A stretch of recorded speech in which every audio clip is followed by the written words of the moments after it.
हाथी और रस्सी की कहानी। एक दिन एक व्यक्ति सर्कस देखने गया। वहाँ जब वह हाथियों के बाड़े के पास से गुजरा तो उसने एक अजीब दृश्य देखा जो उसे हैरान कर गया। विशालकाय हाथियों को बस उनके सामने के पैर में बंधी एक पतली सी रस्सी ने रोक रखा था। उसे उम्मीद थी कि इतने बड़े हाथियों को लोहे की मोटी जंजीरों या मजबूत पिंजरों में बंद किया गया होगा, लेकिन वहाँ तो बिल्कुल विपरीत स्थिति थी। उस व्यक्ति की जिज्ञासा और भी बढ़ गई।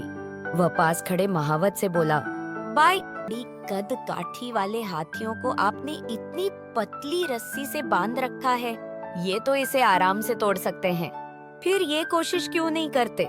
महावत मुस्कुराया और बोला, जब ये हाथी छोटे थे तभी से हम इन्हें इसी मोटाई की रस्सी से बांधते आए हैं।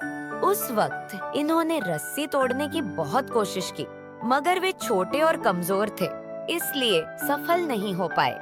कई प्रयासों के बाद भी जब वो रस्सी नहीं तोड़ सके तो उनके मन में ये विश्वास बैठ गया कि वो इसे कभी नहीं तोड़ पाएंगे। यही सोच बड़े होने के बाद भी उनके मन में बनी रही। अब ये इतने ताकतवर होने के बावजूद कोशिश भी नहीं करते। महावत की बात सुनकर वह व्यक्ति अवाक रह गया। सीख दोस्तों, हाथियों की तरह हम भी कई बार अपनी नकारात्मक सोच की रस्सी से बंध जाते हैं। जब किसी काम में असफल होते हैं तो मन में ये सोच बैठा लेते हैं कि हम दोबारा सफल नहीं हो सकते। इसी डर और नकारात्मकता के कारण हम कोशिश ही नहीं करते।